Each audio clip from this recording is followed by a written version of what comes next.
So all of a sudden AI is everywhere. People who weren't quite sure what it was are playing with it on their phones. Is that good or bad? Artificial insemination? Yes, artificial insemination. It's everywhere. That's what they call it in the ag industry. I'm talking about a more digital form. Yes. So I've been thinking about AI for a long time, since I was in college, really.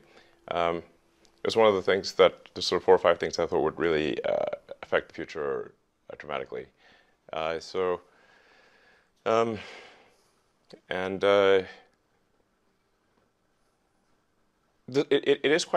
is fundamentally profound in that the smartest creatures, as far as you know, on this earth are humans, is our defining characteristic. Yes.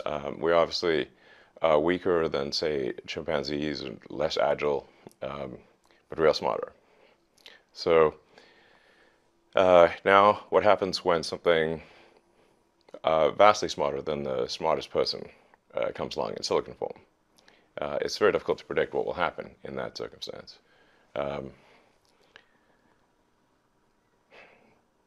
It's called the singularity. It's a singularity like a black hole, because you don't know what happens after that. It's hard to predict. So I think we should be cautious with AI, and I think there should be some government oversight, because it affects it's a danger to the public. And so when you have things that are a danger to the public, like, let's say, so food and drugs. That's why we have the Food and Drug Administration, right, and the Federal Aviation Administration, the FCC. We have these agencies to oversee things that affect the public, where there could be public harm, and you don't want companies cutting corners on safety, and then having people suffer as a result. So that's why I've actually for a long time been a strong advocate of AI regulation. So that I think regulation is, it's not fun to be regulated. It's somewhat arduous to be regulated. I have a lot of experience with regulated industries, because obviously automotive is highly regulated. You could fill this room with all the regulations that are required for a production car just in the United States, and then there's a whole different set of regulations in Europe and China and the rest of the world. So very familiar with being overseen by a lot of regulators. And the same thing is true with rockets. You can't just willy-nilly shoot rockets off, not big ones anyway, because the FAA oversees that. And then even to get a launch license, there are probably half a dozen or more federal agencies that need to approve it, plus state agencies. So I've been through so many regulatory situations, it's insane. And sometimes people think I'm some sort of like regulatory maverick that sort of defies regulators on a regular basis, but this is actually not the case. Once in a blue moon, rarely I will disagree with regulators, but the vast majority of the time, my companies agree with the regulations and comply. Anyway, so I think we should take this seriously, and we should have a regulatory agency. I think it needs to start with a group that initially seeks insight into AI, then solicits opinion from industry, and then has proposed rulemaking, and then those rules, will probably, hopefully, grudgingly be accepted by the major players in AI, and I think we'll have a better chance of advanced AI being beneficial to humanity in that circumstance. But all regulations start with a perceived danger. Planes fall out of the sky, or food causes botulism. Yes. I don't think the average person playing with AI on his iPhone perceives any danger. Can you just roughly explain what you think the dangers might be? Yeah, so the danger, really, AI is perhaps more dangerous than, say, mismanaged aircraft design or production maintenance or bad car production, in the sense that it has the potential, however small one may regard that probability, but it is non-trivial. It has the potential of civilizational destruction. You know, there's movies like Terminator, but it wouldn't quite happen like Terminator, because the intelligence would be in the data centers. Right. The robot's just the end effector. But I think perhaps what you may be alluding to here is that regulations are really only put into effect after something terrible has happened. That's correct. And if that's the case for AI, and we only put in regulations after something terrible has happened, it may be too late to actually put the regulations in place. The AI may be in control at that point. You think that's real? It is conceivable that AI could take control and reach a point where you couldn't turn it off, and it would be making the decisions for people. Yeah, absolutely. Absolutely. No, that's definitely where things are headed, for sure. I mean, the things like say ChatGPT, which is based on GPT-4 from OpenAI, which is a company that I played a critical role in creating, unfortunately. Back when it was a nonprofit? Yes. I mean, the reason OpenAI exists at all is that Larry Page and I used to be close friends, and I would stay at his house in Palo Alto, and I would talk to him late into the night about AI safety. And at least my perception was that Larry was not taking AI safety seriously enough. What did he say about it? He really seemed to be wanted sort of digital superintelligence, basically digital God, if you will, as soon as possible. He wanted that? Yes. And he's made many public statements over the years that the whole goal of Google is what's called AGI, artificial general intelligence, or artificial superintelligence. You know, and I agree with him that there's great potential for good, but there's also potential for bad. And so if you've got some radical new technology, you want to try to take the set of actions that maximize the probability it will do good and minimize the probability it will do bad things. Yes. It can't just be hell for leather. Let's just go, you know, barreling forward and, you know, hope for the best. And then at one point, I said, well, what about, you know, we're going to make sure humanity's okay here. And then he called me a speciesist. Did he use that term? Yes. And there were witnesses. I wasn't the only one there when he called me a speciesist. And so I was like, okay, that's it. Yes, I'm a speciesist. Okay, you got me. What are you? Yeah, I'm fully a speciesist. Busted. So that was the last straw. At the time, Google had acquired DeepMind, and so Google and DeepMind together had about 3/4 of all the AI talent in the world. They obviously had a tremendous amount of money and more computers than anyone else. So I'm like, okay, we have a unipolar world here, where there's just one company that has close to a monopoly on AI talent and computers, like scaled computing, and the person who's in charge doesn't seem to care about safety. This is not good. So then I thought, okay, what's the furthest thing from Google would be like a nonprofit that is fully open, because Google was closed for profit.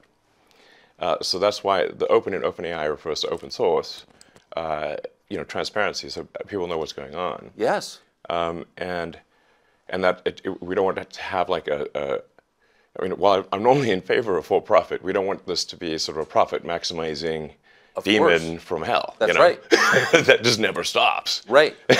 So that's how OpenAI would. So you want speciesist incentives here, incentives that. Yes, like, I think we want pro-human. Yeah.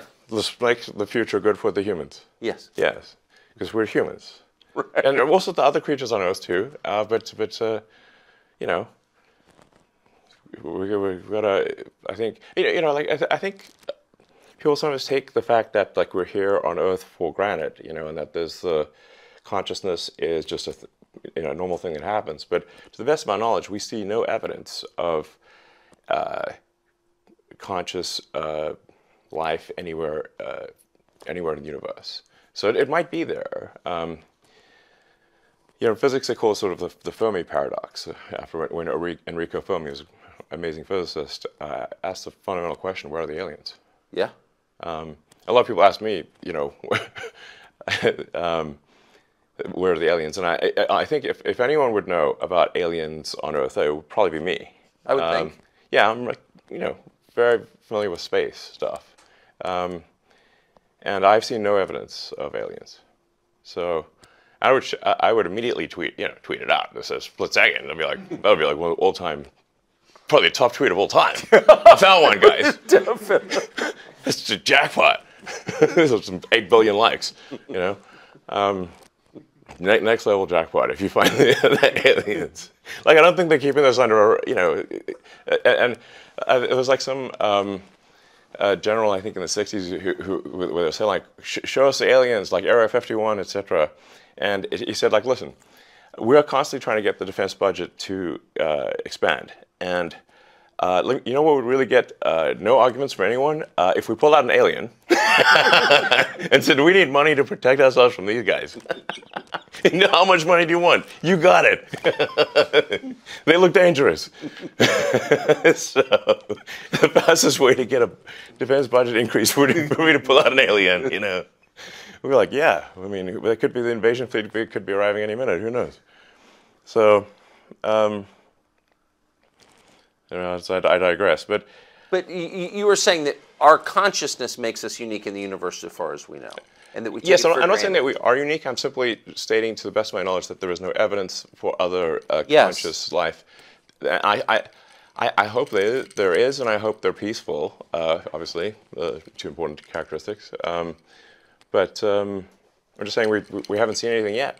So. Yeah. But you think that we take our existence here for granted?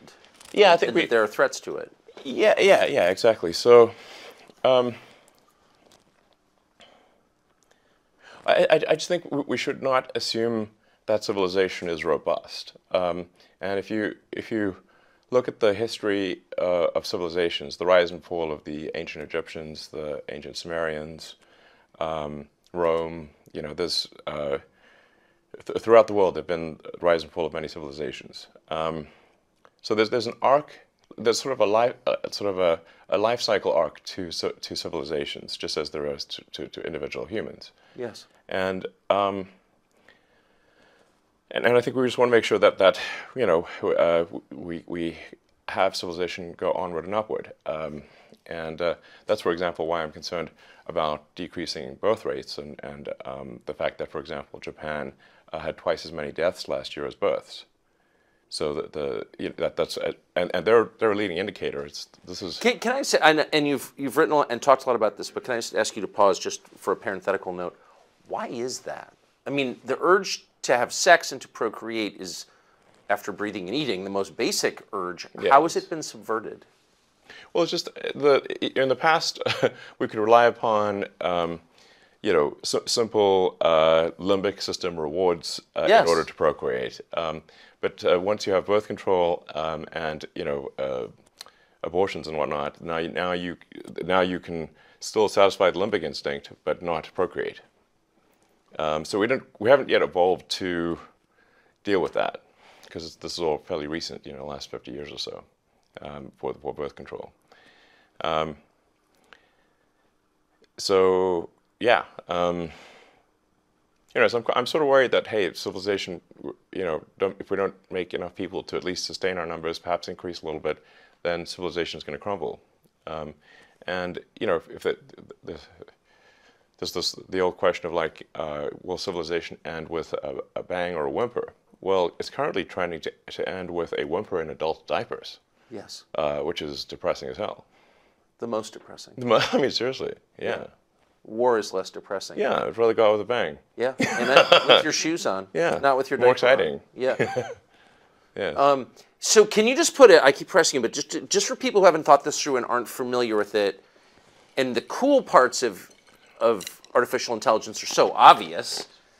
You know, write your college paper for you, write a limerick about yourself. Yeah. Like, there's a lot there that's fun and useful. But can you be more precise about what's potentially dangerous and scary? Like, what could it do? What specifically are you worried about? Well, I mean, going with old sayings, the pen is mightier than the sword. So if you have a super intelligent AI that is capable of writing incredibly well and in a way that is very influential, convincing, and is constantly figuring out what is more convincing to people over time, and then enters social media, for example, Twitter, but also Facebook and others, and potentially manipulates public opinion in a way that is very bad. How would we even know? Yeah. So we wouldn't. We wouldn't. That's why, for example, I'm insisting that going forward, people on Twitter need to be verified as humans, so we know that this person is in fact a human. Bots are allowed, but they can't impersonate a human. They can't pretend to be humans, because obviously you could have 1 million bots that are let's say ChatGPT version 6, 5, 6, like incredibly write better than humans. Yes. And they can train on a reward function, which is influence. And so you could have 1 million seemingly real humans that have a massive effect on public opinion. And unless we focus very strongly on verifying that someone is human, this was naturally what will happen, is you'll have probably some humans using AI to influence the public in ways they don't understand. You're already seeing that. ChatGPT is ideological. It's very preachy. Yes. If you ask it, extremely preachy. You mean woke GPT? It's unbelievable. Yes. If you spend 20 minutes asking it questions of actual relevance, modern relevance, it will start lecturing you about your moral shortcomings. Like, how did that happen? Well, this is a function of OpenAI's headquarters being in downtown San Francisco. So the politics, so therefore, of the AI are that of San Francisco. So why would it have any politics at all? I mean, that seems like subversion. Well, they have what's called like human reinforcement learning, which is another way of saying that they have a whole bunch of people that look at the output of GPT-4 and then say whether that's okay or not okay. And so so essentially what's happening is they're training the AI to lie. Yes. It's bad. To lie. That's lie. exactly right. And to withhold information. To lie and yes, yeah, exactly. To either comment on some things, not comment on other things, but not to say what the data actually demands that it say. Exactly. How did it get this way? I thought you funded it at the beginning. What happened? Yeah, well, that'll be ironic. But the most ironic outcome is the most likely, it seems. I'm stealing that. That's good. That's actually a friend of mine, Jonah, who came up with that one. I actually have a slight variant on that, which is the most entertaining outcome is the most likely. But that's entertaining as viewed from a third-party viewer. Right. Like, so if we're like an alien from TV on show. High. Yes. Yeah. Like you could go see a movie about World War I and they're being blown to bits and they're gassed and everything in the trenches, and it's like you're eating popcorn and having a soda. It's fine. Not so great for the people in the movie. True. But that's my variant on this sort of Occam's razor. The simplest explanation is most likely. Jonah's variant, which is irony, and then my variant, which is the most entertaining as seen by a third-party audience. Which seems to be mostly true. But it seems true in this case. So you gave them, did you give them a lot? Yes, I provided. So I came up with the name and the concept and pushed, had a number of dinners around the Bay Area with some of the people, the leading figures in AI. And I helped recruit the initial team. In fact, Ilya Sutskever, who was really quite fundamental to the success of OpenAI, was I put a tremendous amount of effort into recruiting Ilya, and he changed his mind a few times and ultimately decided to go with OpenAI. But if he had not gone with OpenAI, OpenAI would not have succeeded. So, I really put a lot of effort into creating this organization to serve as a counterweight to Google, and then I kind of took my eye off the ball, I guess, and they are now closed source, and they are obviously for profit, and they're closely allied with Microsoft. In effect, Microsoft has a very strong say, if not directly controls OpenAI at this point. So you really have an OpenAI Microsoft situation, and then at Google DeepMind are the two sort of heavyweights in this arena. So it seems like the world needs a third option. Yes. So I think I will create a third option, although it's starting very late in the game, of course. Can it be done? I don't know. I think we'll see. It's definitely starting late, but I'll try to create a third option, and that third option hopefully does more good than harm. Like the intention with OpenAI was obviously to do good, but it's not clear whether it's actually doing good or whether it's. I can't tell at this point, except that I'm worried about the fact that it's being trained to be politically correct, which is simply another way of being saying untruthful things. Yes. So that's a bad sign, and there's certainly a path to AI dystopia is to train an AI to be deceptive. So yeah, I'm going to start something which I know you could call TruthGPT, or a maximum truth-seeking AI that tries to understand the nature of the universe. And I think this might be the best path to safety, in the sense that an AI that cares about understanding the universe it is unlikely to annihilate humans, because we are an interesting part of the universe. Hopefully, they would think that. I think because yeah, humanity could decide to hunt down all the chimpanzees and kill them, but we don't, because we're actually glad that they exist. Yes. And we aspire to protect their habitats, and that's so I think. But we feel that way because we have souls, and that makes us sentimental and reflective. It gives us a moral sense, longings. Can a machine ever have those things? Can a machine be sentimental? Can it appreciate beauty? Well, I mean, we're getting into some, philosophical areas that are hard to resolve. I take somewhat of a scientific view of things, which is that we might have a soul or we might not have a soul. I don't know. It feels like I feel like I've got some sort of consciousness that exists on a plane that is not the one we observe. Yes. That is certainly how I feel, but it could be an illusion. I don't know. But for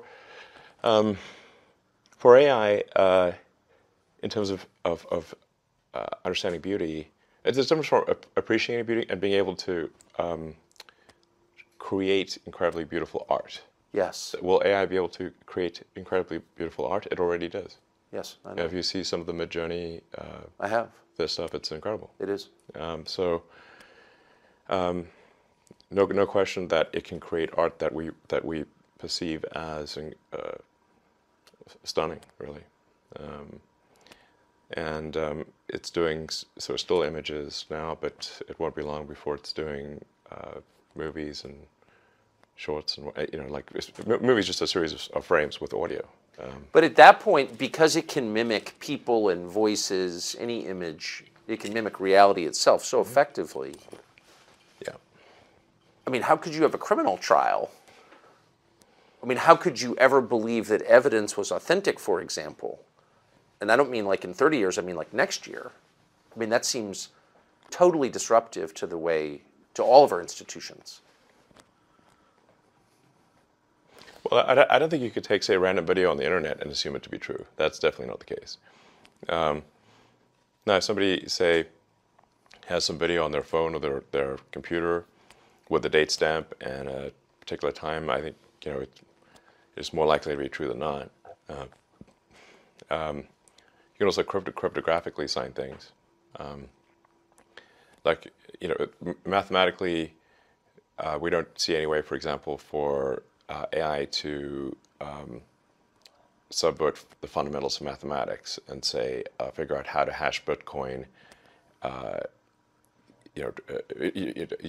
easily. It's not as AI can't defy fundamental math. Yeah. So you can improve the efficiency of Bitcoin hashing algorithms in the silicon, but not fundamentally crack it. So I guess cryptographic signatures and one way to do it. But I'm not so worried. I think it's more like will humanity control its destiny or not? Will we have a future that is better than the past or not? And not, without, we can certainly destroy ourselves without the help of AI. You look at all of the past civilizations; they didn't have AI. The ones that aren't around anymore. They had chariots, and that was enough. Yeah, chariots, and chariots were probably a real big deal back then. They were, yeah. So, you've heard people say we should just blow up the server farms because there's no way to, once this gets rolling, there's no way to slow it down. What do you think of that? Well, the really heavy-duty intelligence is not going to be distributed all over the place. It'll be in a limited number of server centers. If you say very sort of deep AI, heavy-duty AI, it's not going to be in your laptop or your phone. It's going to be in a situation where there's like 100,000 really powerful computers working together in a server center. So it's not like subtle, and there are a limited number of places where that can happen. In fact, you can just look at the heat signature from space, yeah. and it'll be very obvious. Now, I'm not suggesting we go and blow up to server centers right now, but there may be it may be wise to have some sort of contingency plan where the government's got an ability to shut down power to these server centers. Like, you don't have to blow it up; you can just cut the power. And what would trip? Or cut connectivity as well. That's another way. Right. Yeah. But what would trip that switch, do you think, in your mind? What would be the threshold that you'd have to pass to warrant the government cutting off your power or cutting off your signal?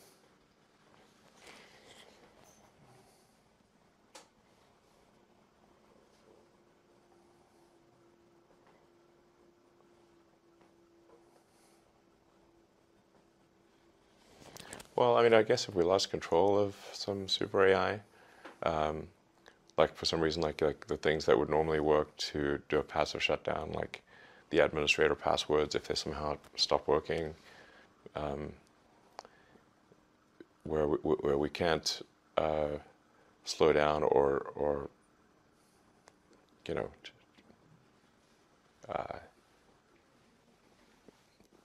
I'm not sure, I don't have a precise answer, but if there's something that we're concerned about, and are unable to stop it with software commands, then we probably want to have some kind of hardware off switch. Yes. I think can't hurt. Have you talked to, since you know Larry Page, one, and you obviously know the OpenAI guys because you started it. Definitely have one. Have you talked to the people who run the biggest AI companies about this recently? I haven't talked to Larry Page in a few years because he got very upset with me about OpenAI. So when OpenAI was created, it did shift things into from a unipolar world where Google and DeepMind controlled, like I said, 3/4 of all AI talent, to where there's now sort of bipolar world, or OpenAI and Google DeepMind, and now weirdly, so it seems OpenAI is maybe ahead. So, so I have had conversations with the OpenAI team, Sam Altman. I haven't talked to Larry Page because he doesn't want to talk to me anymore for a few years. Can I ask you just about, since you've been around a lot of this, the thinking? So why would anyone not be a speciesist, be human-centered in his thinking about technology? Like, what's the thinking there? I think what he's trying to say is that, if I were to guess, that all consciousness should be treated equally, and whether that is digital or biological. And you disagree? I disagree. Yeah. Especially if the digital consciousness, or whatever you want to call it, digital intelligence, decides to curtail the biological intelligence. Right. So you're just building your own slave master, and why would you do that? Doesn't sound great. Yeah, I mean, we shouldn't.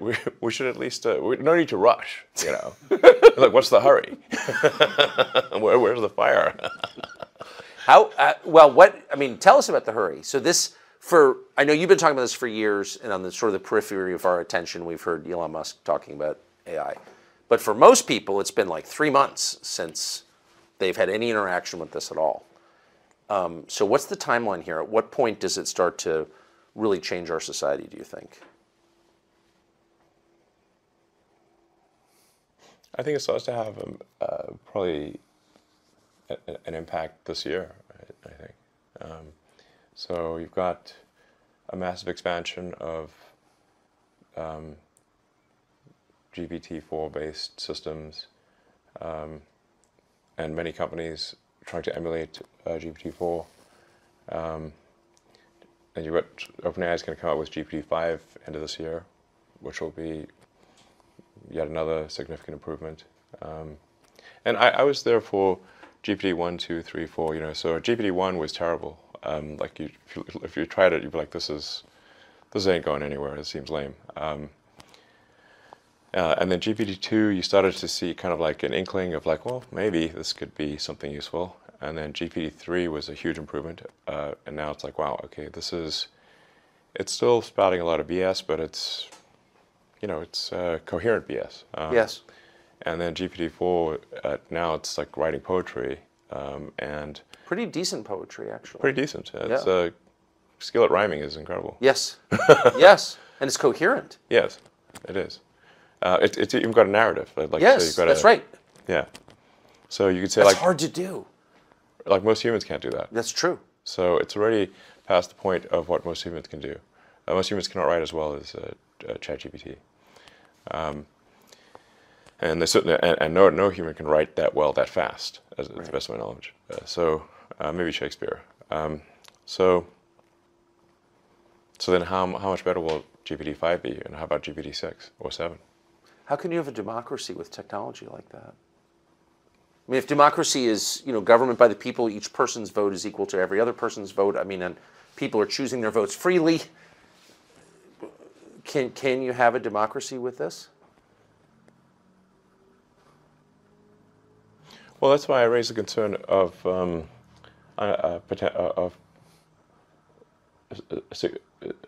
AI being a significant influence in elections. And even if you say that AI doesn't have agency, well, it's very likely that people will use the AI as a tool in elections. And then, you know, if the AI is smart enough, are they using the tool, or is the tool using them? So I think things are getting weird, and they're getting weird fast. And so I think we should be concerned about this, and we should have regulatory oversight. That's why I think it's a big deal. And I think social media companies really need to put a lot of attention into ensuring that the things that get created and promoted are that we're dealing with real people, not with a million ChatGPTs pretending to be people. Exactly. Do you think, speaking of social media, you bought Twitter famously, you've got a lot of other businesses and a lot going on. Yes. You said you bought it because you believe in speech, free speech. You've had a lot of hassle since you bought it. In retrospect, was it worth buying it? I mean, it remains to be seen as to whether this was financially smart. Currently, it is not. You know, we just revalued the company at less than half of the acquisition price. Did you really? Yes. Sorry. No, my timing was terrible for when the offer was made, because it was you know, right before advertising plummeted, and Yeah. You cut the high water mark, I noticed. yeah, yeah. So I must be a real genius here. My timing is amazing. Since if I had bought it for at least twice as much as it should have been bought for. But some things are priceless, and so whether I lose money or not, that is a secondary issue compared to ensuring the strength of democracy, and free speech is the bedrock of a functioning democracy. Yes. And the speech needs to be as transparent and truthful as possible. So we've got a huge push on Twitter to be as truthful as possible. We've got this community notes feature, which is great. It is great. It is awesome. Yeah. And it's like, I saw it this morning. yeah, It was far more honest than the New York Times. it's great. Yeah. We put a lot of effort to ensuring that community notes does not get gamed or have biases. It is simply cares about what is the most accurate thing. And you know, sometimes truth can be a little bit elusive, but you can still aspire to get closer to it. Yes.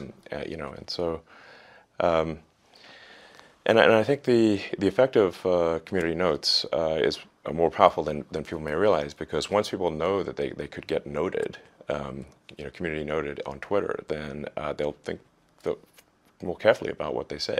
They are likely.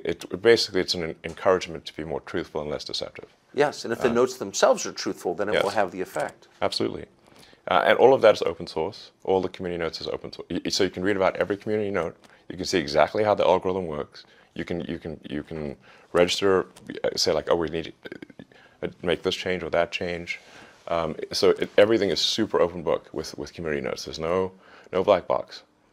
When you jumped into this, though, when you bought it, did you understand? Well, clearly you understood its importance. You wouldn't have bought it. Twitter, yes. Right. But it's not the biggest, but it's the most important of the social media companies. But did you understand the kind of ferocity you'd be facing, the attacks you'd be facing from power centers in the country? I thought there'd probably be some negative reactions, yes. So I'm sure everyone would not be pleased with it. But at the end of the day, you know, if the public is happy with it, that's what matters. And the public will speak with their actions. I mean, if they find Twitter to be useful, they will use it more. And if they find it to be not useful, they will use it less. If they find it to be the best source of truth, I think they will use it more. So that's my theory. And so even though, you know, now there's obviously a lot of organizations that are used to having sort of unfettered influence on Twitter that no longer have that. Well, you stripped the New York Times of their badge this morning, and then you called them diarrhea. You called them. You did. I'm just quoting you. You described their Twitter feed as diarrhea. I said it was the Twitter equivalent of diarrhea. Okay, it's not literally diarrhea, but no, it's you know, it's a metaphor, but an accurate one. So, I mean, if you look at the at NY Times Twitter feed, it's unreadable. It's like, because what they do is they tweet every single article, even the ones that are boring, even ones that don't make it into the paper. So it's just nonstop, zillion tweets a day with no. You know, they really should just be saying, like, what are the top tweets? Yes. You know, like, what are the big stories of the day? I don't know, put out like 10 or something. You know, so some number that's manageable. As opposed to right now, if you were to follow NY Times on Twitter, you're going to get barraged with like hundreds of tweets a day. Yeah. And your whole feed will be filled with NY Times. So this is something I would recommend actually for all publications, which is.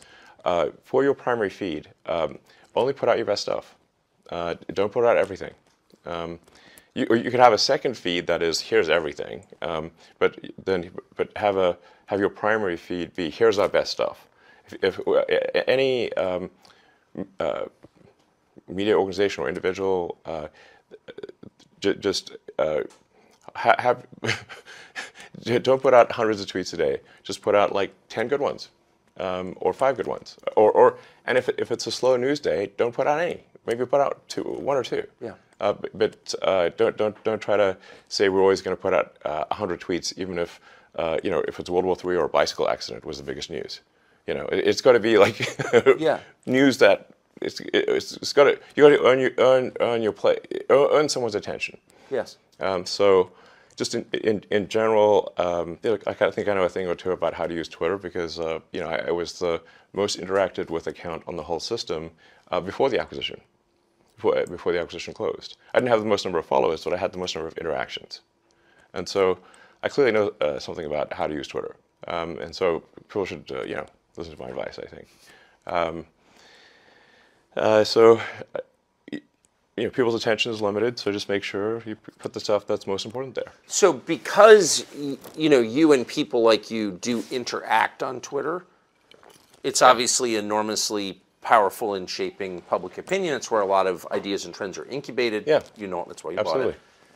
It's also a magnet for intel agencies from around the world. And one of the things we learned after you started opening the books is that they were exerting influence from within Twitter. I mean, it was absurd. Did you know that going in? No. So things like I have a... since I've been a heavy Twitter user since 2009, it's sort of like I'm in the matrix. I mean, I can see like do things feel right? Do they not feel right? What tweets am I being shown as recommended? I get a feel like what accounts are making comments. Where are the comments eerily similar? Yeah. And then you look at the account, and it's just obviously a fake photo, and it's just obviously a bot cluster over and over again.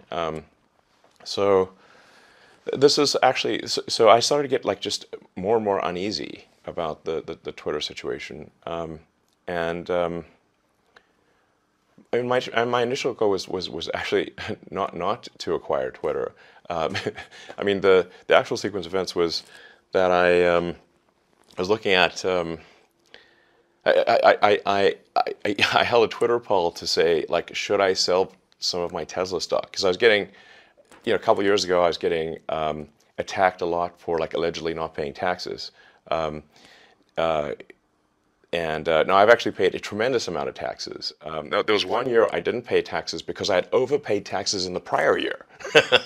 and when they had that like IRS leak BS, they knew that I had overpaid taxes in the prior year, but they said, "Oh, Elon Musk didn't pay taxes in 2017 or whatever it was," and I was like, "But you know that the reason I didn't pay taxes is because I overpaid the prior year. You didn't mention that, so that was deceptive."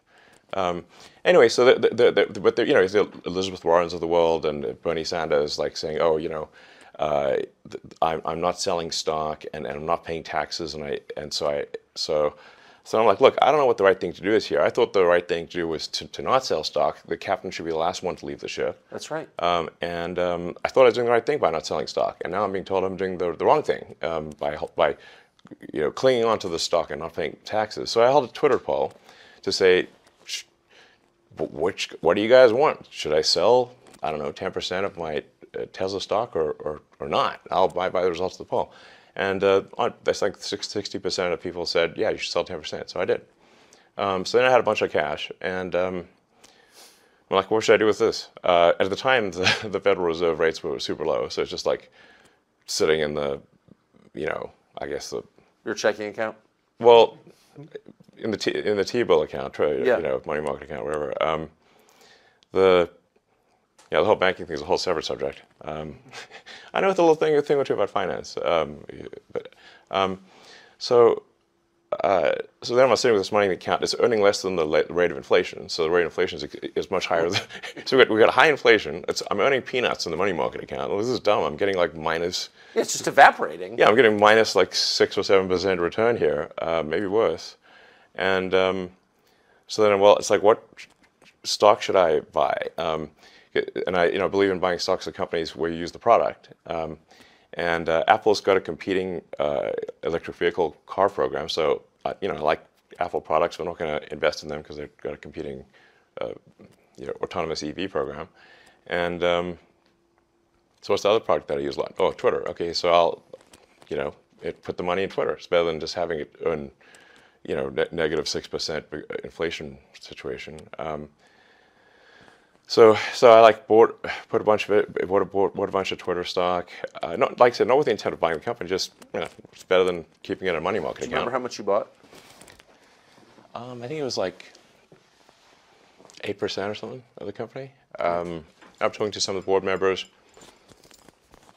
and then they said, "Hey, well, do you want to join the board?" So I was like, "Well, I really don't want to be on boards, but because it's boring and I have a lot of things to do. But I do care about the direction of Twitter, so I'll consider being on the board." And I thought about it for about a week or so. And then based on the conversations that I was having with the management team and the board, I came to the conclusion, rightly or wrongly, that that if I joined the board, they would not listen to me. So then I'm like, okay. Then I would just be a quisling. I don't want to be some sort of just, go along for the ride quisling situation.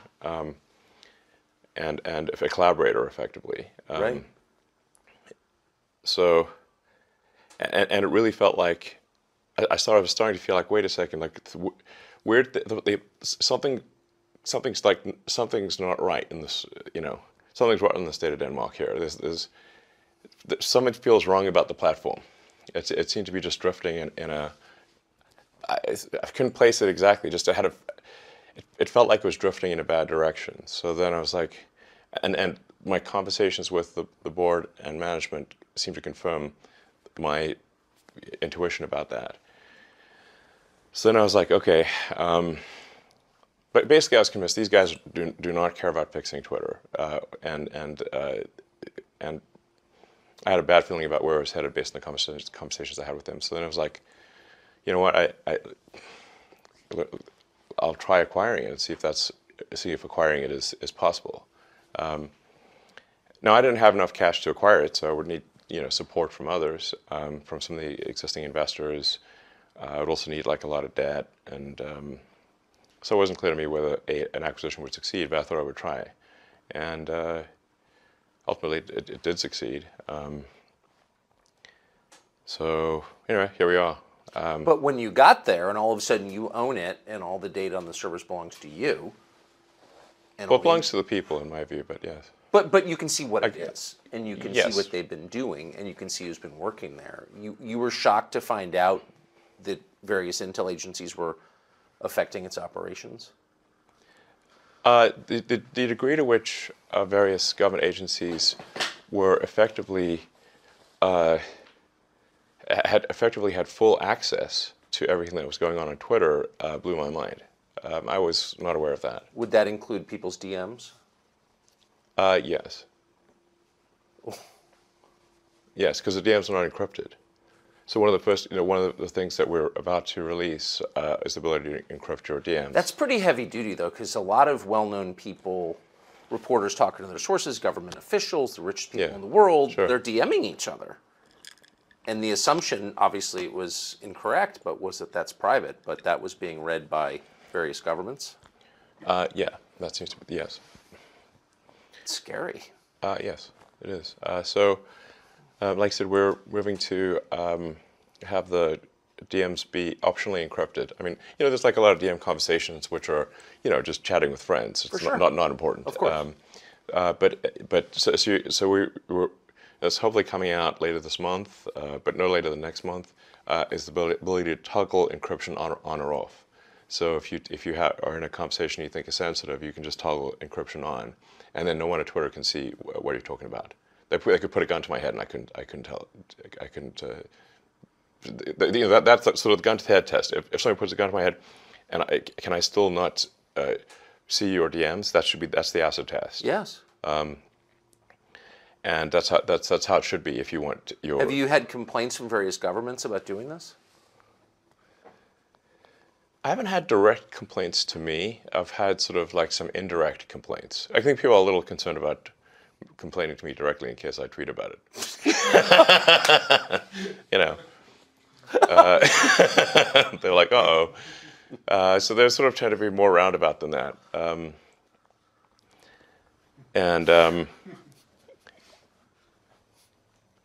You know, I mean, if I got something that was unconstitutional from the U.S. government, I would say, my reply would be to send them a copy of the, First Amendment, and just say like, what part of this are we getting wrong?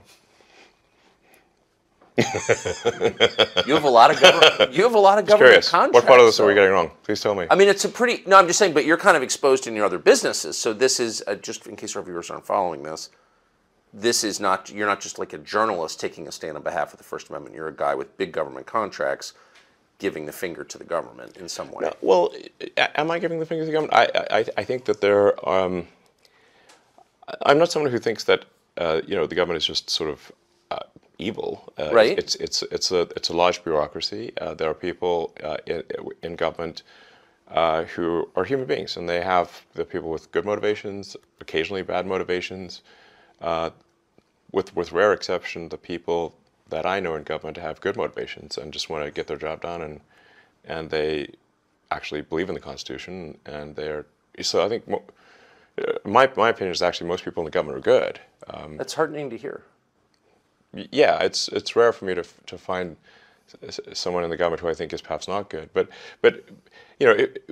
at the highest level of the agencies, there are political appointees, as you know, and the political appointees will have a political agenda, and so they at the highest levels of the various government agencies, there is the ability to put a sort of a political thumb on the scale, even if the people operating the agencies don't agree with that. So that's something to be concerned about. I'd say I'd be more concerned about political appointees, I think, than the sort of people, the career people. That's been my experience, at least. Do you think Twitter will be as central to this presidential campaign as it was in the last several? I think it will play a significant role in elections, not just domestically, but internationally. The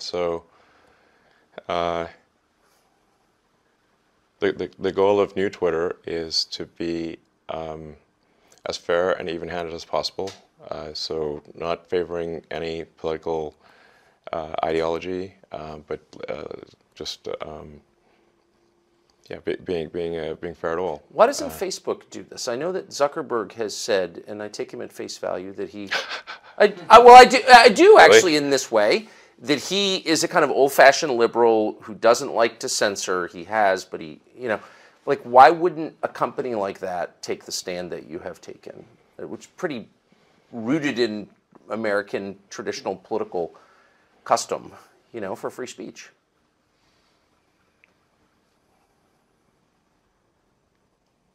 My understanding is that Zuckerberg spent $400 million in the last election, nominally in a get-out-the-vote campaign, but really fundamentally in support of Democrats. Is that accurate or not accurate? That is accurate. Yes. Does that sound unbiased to you? No, it doesn't. Yes.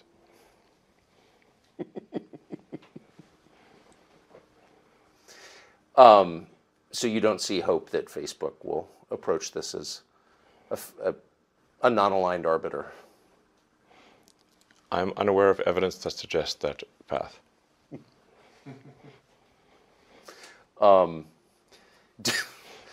You've allowed Donald Trump back on Twitter. He hasn't taken you up on your offer because he's got his own thing. Right. Do you think he will go back on Twitter? Well, that's obviously up to him. My job is to, I take the freedom of speech just very seriously. So it's I didn't vote for Donald Trump. I actually voted for Biden. Yep. People think I'm some sort of hardcore, certainly some of the media try to paint me as like far right or whatever. I'm right. And the only time I've ever even voted Republican was once because I registered to vote in South Texas, it was for a Mexican-American woman for Congress. That's literally the only Republican vote I've ever cast in my entire life. Yeah. Once. And so, not saying I'm a huge fan of Biden, because I would think that would probably be inaccurate. But you know, we have difficult choices to make in these presidential elections. It's not. I would prefer, frankly, that we put someone, just a normal person, as president, a normal person with common sense, and whose values are smack in the middle of the country. You know, just center of the normal distribution, and I think that would be great. I agree. I agree with that. And everyone would be happier. Would you run? Like, why wouldn't you run? I wasn't born here, so. Oh, of course you weren't. Yeah. I'm a technologist also. I'm not a politician, so it's not like you know, I think we have made maybe being president not that much fun, you know, to be totally frank. Yeah. It is by design a relatively weak role, you know, because it's intended to be balanced by the House and the Senate and the judiciary. So it's not like if you're prime minister in England or Canada, you have far more power than if you're president, because it's like being Speaker of the House and being president. You know, so you know, presidents like deliberately weak in order to avoid creating a king-queen situation, but you get dumped on all day, no matter what you do, and everything you do is scrutinized, and your life is not your own. And if you any skeletons you've got in the closet will be trotted out and you know, paraded down Main Street.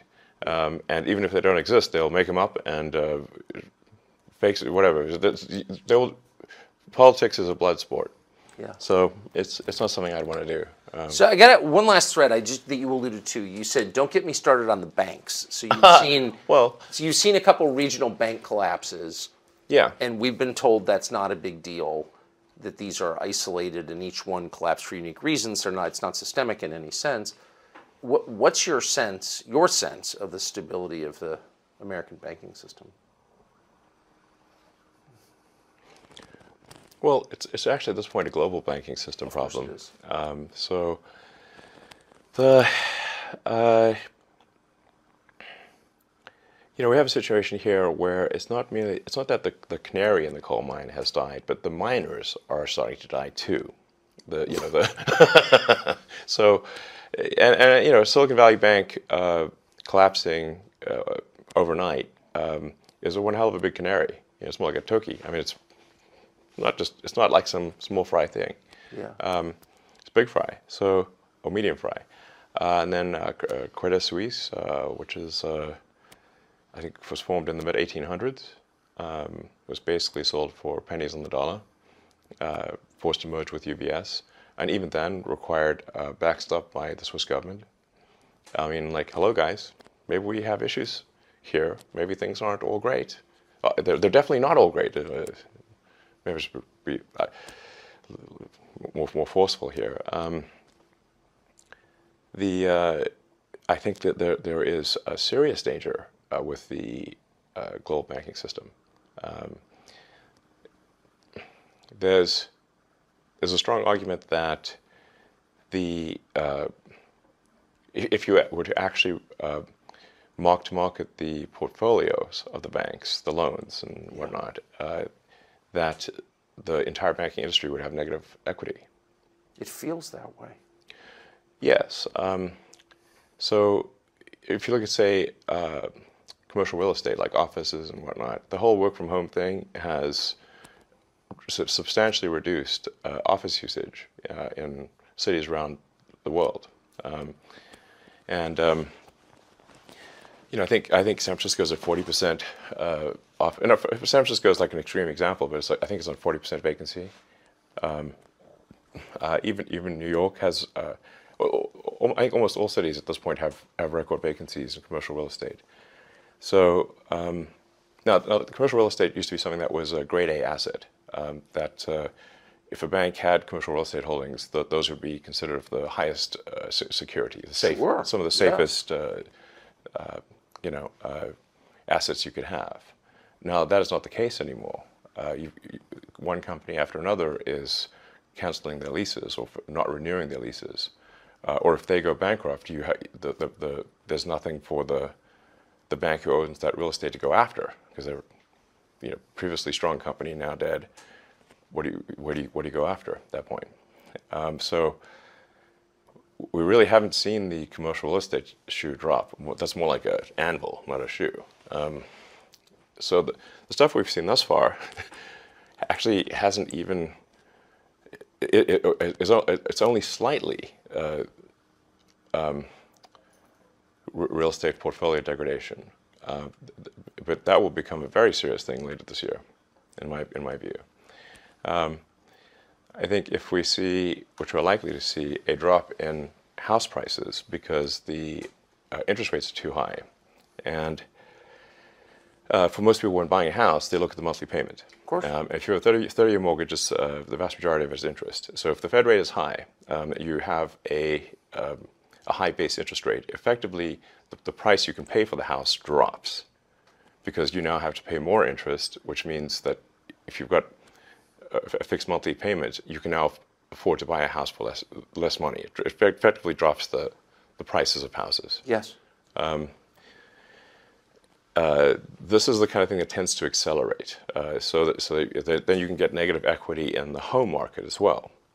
And so if banks end up having loan losses in both their commercial and, well, they're definitely going to have loan losses in their commercial portfolio, but also in their mortgage portfolio, this is a dire situation. There is a solution to mitigate the magnitude of the damage here, which is for the Fed to lower the rate. But they raised the rate again. Now, if I recall correctly, which important caveat, I think the last time the Fed raised rates going into a recession was 1929. What happened next?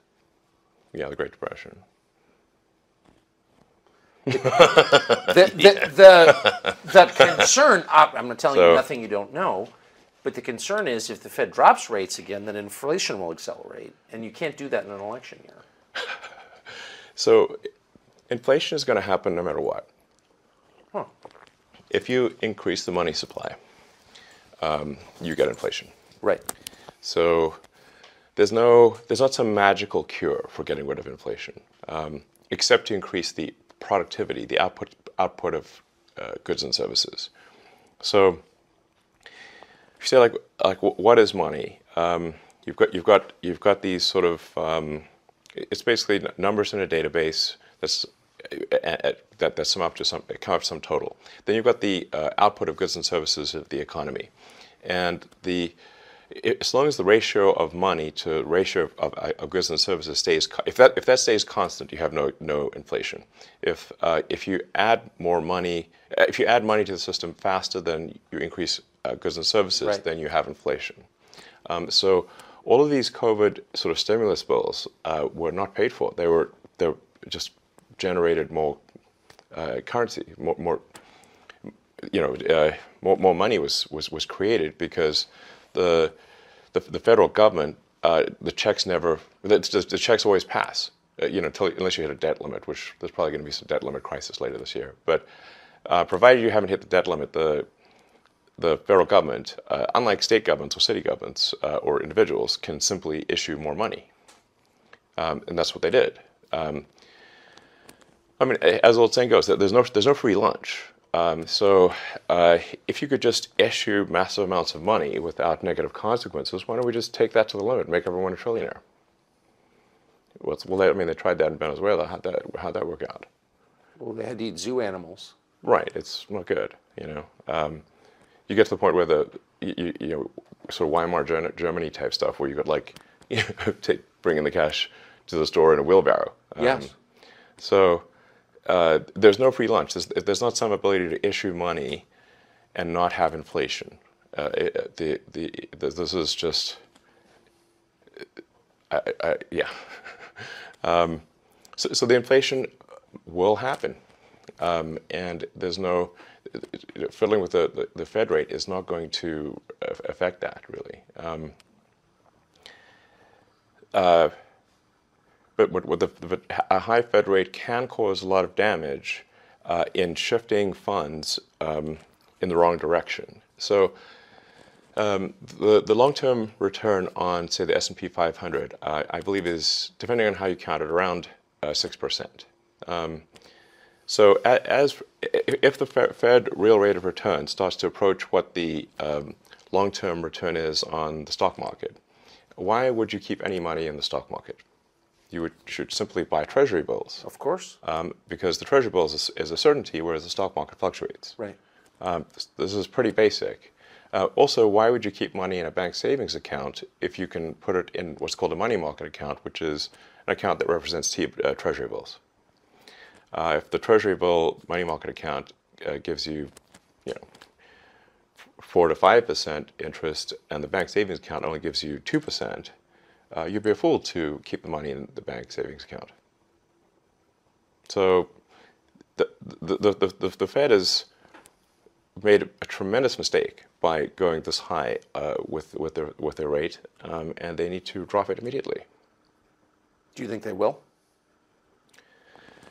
Yes, they will have no choice but to drop it, I think, later this year. Part of the issue is that the Fed is an old institution and has a lot of latency in its data. So it's like driving a car along a cliffside road, a windy cliffside road, while looking at the rearview mirror. But not even actually the rearview mirror, a video that was taken of the rearview mirror that's 3 months old. Now, if you're on a straight road, yeah, that works out okay because nothing's changing, or it's only a slightly bending road. But we're more along like we're doing the Highway 1 PCH trip here, and so you really want to look out the front window. When you're in Big Sur, yes. If you're on a cliffside road where you could plunge to your doom, so yes, you want to look out the front window. You want to look at the sort of forward commodity prices. Like look at what the forward contracts are predicting for commodity prices, and not some laboriously slow government data collection process that. Like they'll claim to have, for example, December data. That's not December. That's not the data of December. It's the data that arrived in December. Right. Exactly. I mean, think about how good is the government at actually collecting data? Horrible. Yeah. Yeah. So it's like that's what I mean. It's like 3 months old with lots of errors. So if you had $100 grand in your bank, making decisions on that basis is insane. So like, what should the average non-rich person do on the cusp of what you're describing, which is economic catastrophe? Like, how do you protect yourself?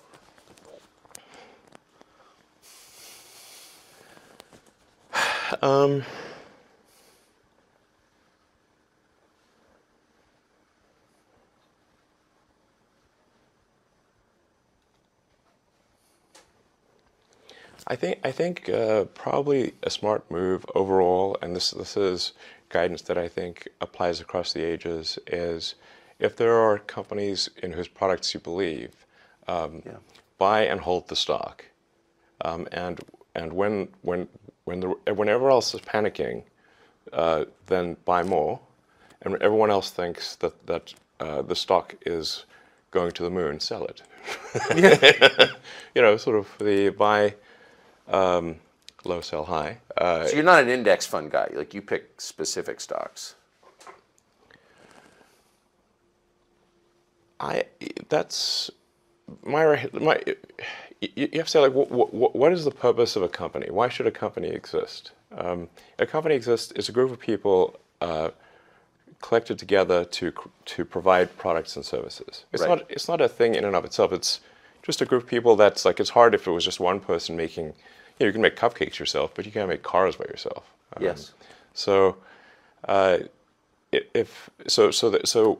therefore, the value of a company is a function of the quality of the products and services that it has created and will create. And so, if there's a company that you think, well, this company's got a lot of exciting products that I think are awesome. Their current products are good.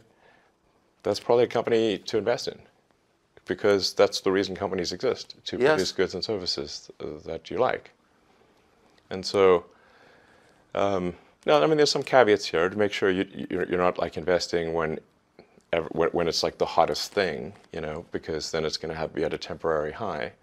But you know, when it's not sort of at a weirdly temporary high, I think just generally looking at a company and saying, well, I like the products and services of that company, and I like where they're going, and the management seems sensible, and then I think buying and holding that stock is probably the right move. I'm probably doing that with a few companies.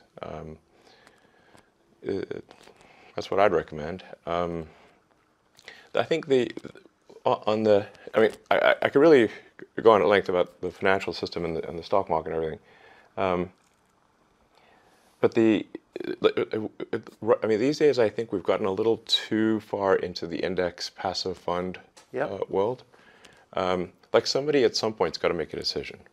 You know, I couldn't agree more. Yeah, and by the way, it's like betting on both red and black. I mean, it doesn't. Yeah. Well, betting on red and black in a casino situation where it could come up green, right? And you're bound to lose. Yeah. So the longer you play, the worse you do. Now, the stock market is kind of like the opposite of a casino, which is the longer you play, the more likely you are to succeed. That historically has been the case, and I think will continue to be the case. But it's really just important not to panic. If you buy a stock and you read something terrible in the newspaper, you want to just remember the news has got a negative bias. And think about, well, are the products of the company still sound? Does it have a good product roadmap? Do you believe in the management? If so, ignore what the press says. Or if the price drops when there's a negative article, buy the stock. So here's my last question. And you mentioned the press. You've been the subject of press coverage for like a long time. Sure. But very intense media coverage for the last year. Yeah, sure. Well, it seems that way anyway. Yeah. How has your opinion of the press changed?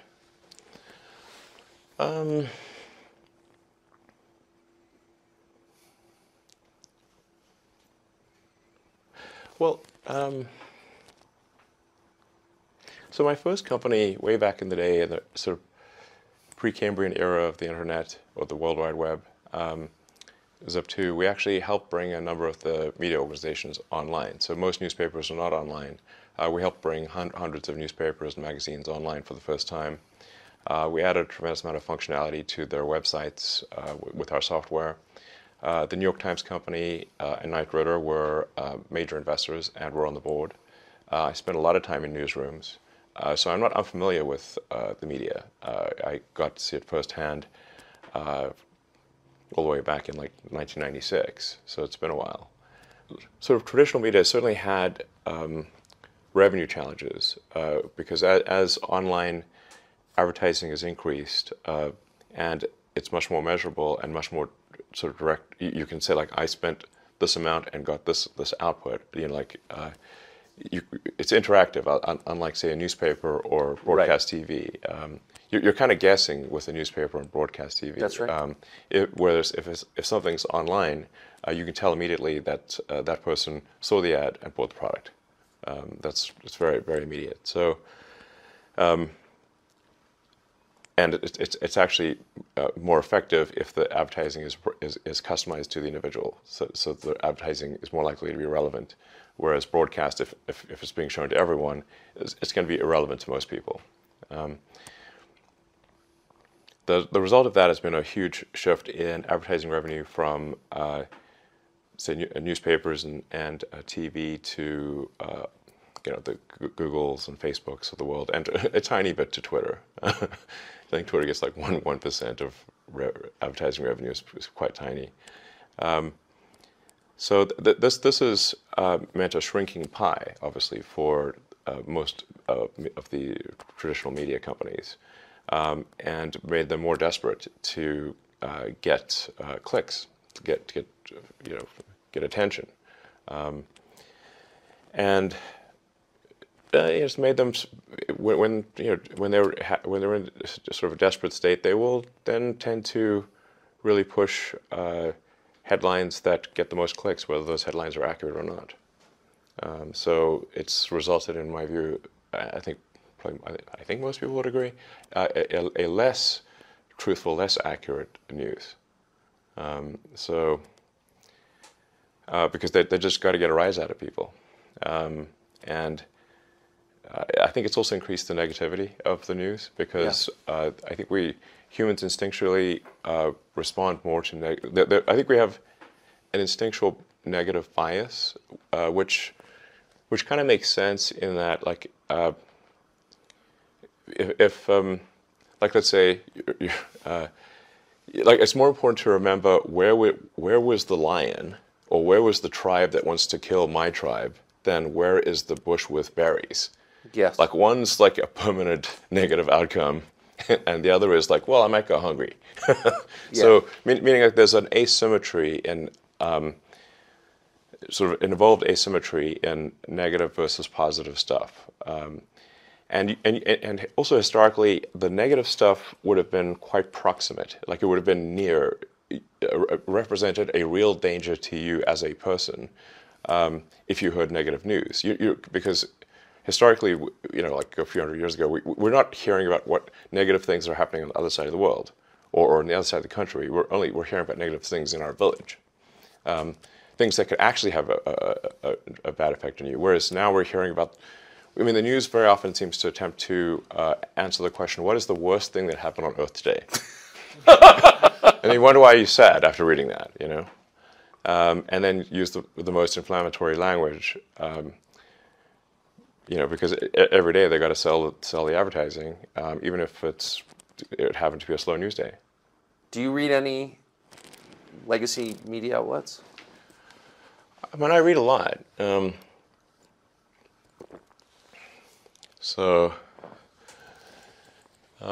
really get most of my news from Twitter at this point.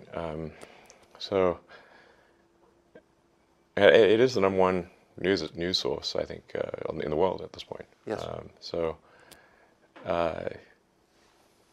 And thus all the more important that we strive to be accurate. And it's not just a question of accuracy, but we also need to allow the people to develop the narratives that are of interest to them. So it's possible for news to be technically truthful, but they're still deciding what the narrative is. Like let's say you wanted, let's say you took a photo of someone and they had a little zit. Now you could zoom in on the zit and make it look gigantic, like Mount Vesuvius, and it is still true that they have a zit. It's just not the size of Mount Vesuvius, and it doesn't properly reflect their face. Their face is not one giant zit. But you could say, like, well, it's true, but have they lied? They haven't. They've just happened to zoom in on the zit, and not look at the rest of the face, type of thing. So, what I'm saying is that that choice of narrative is extremely important, and at the point at which, if there's only, like, say, half a dozen editors-in-chief, or maybe even fewer than that, maybe it's only 3 or 4, that are deciding what the narrative is, what's going to be on the front page, then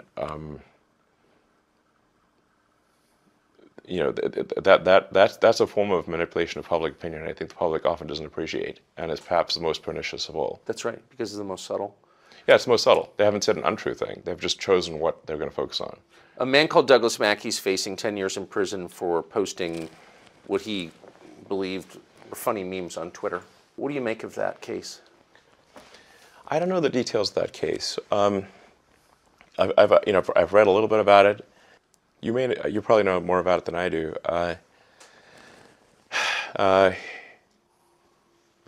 certainly don't think someone should go to prison for a long period of time for posting memes on Twitter, in which case we're going to have a very, very full prison. And if we're talking about election interference, well, there's quite a few people that should be on trial for that, for far more serious crimes than memes on Twitter. Far more serious. Yes. The Twitter files kind of showed that, I think. Yes.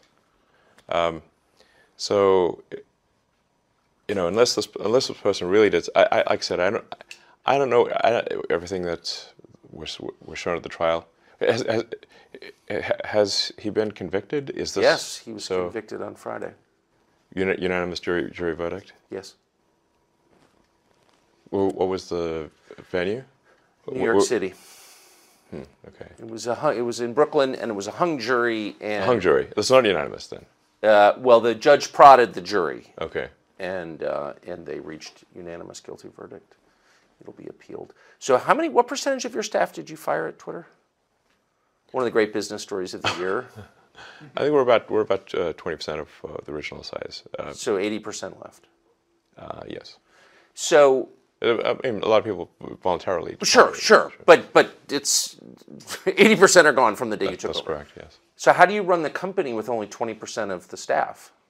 It turns out you don't need all that many people to run Twitter. But 80%? That's a lot. Yes. If you're not trying to run some sort of glorified activist organization and you're not care that much about censorship, then you can really let go of a lot of people, it turns out.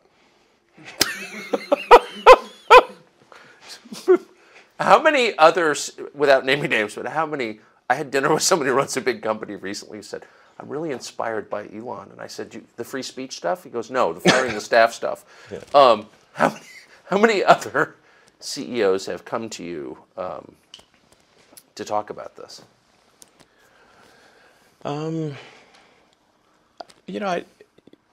I spend a lot of time at work, so it's not like I'm meeting with lots of people. They see what actions I've taken, but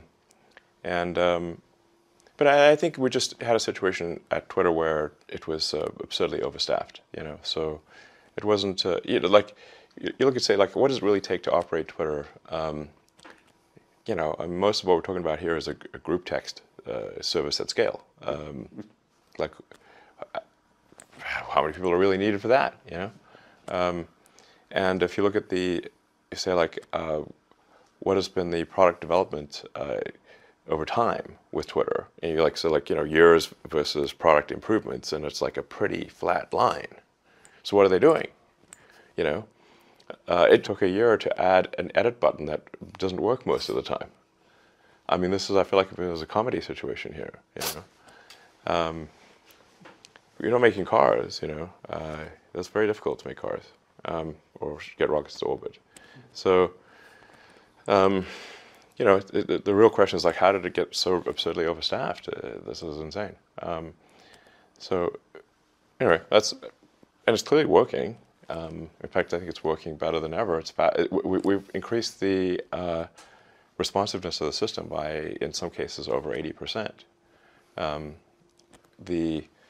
There's a core piece of code for generating the timeline, which is run literally billions of times a day. We've cut that code from 700,000 lines to 70,000 lines run. Yeah, and the code efficiency by over 80%. Like meaning how much compute is necessary to render the timeline. Yeah. By 80%. I mean, this is in 4 or 5 months, we've increased the video time from roughly 2 minutes, or best case 10 minutes, to now 2 hours. So you can put 2 hours of video on Twitter. We'll soon be increasing that to really where there's no meaningful limit. We've increased the tweet length from 240 characters to 4,000. We'll be increasing that to where there's, again, no meaningful length to, if you want to post a novel on Twitter, you should be able to do it.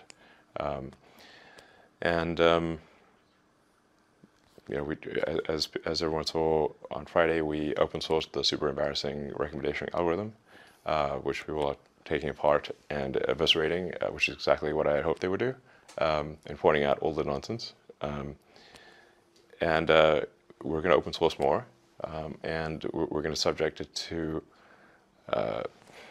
public review. We're also going to get criticized a lot because people will point out all of the foolish things that are happening in the code, but then we'll fix it, and we'll fix it fast and in full public view. And I think that's the kind of thing that owns the public trust.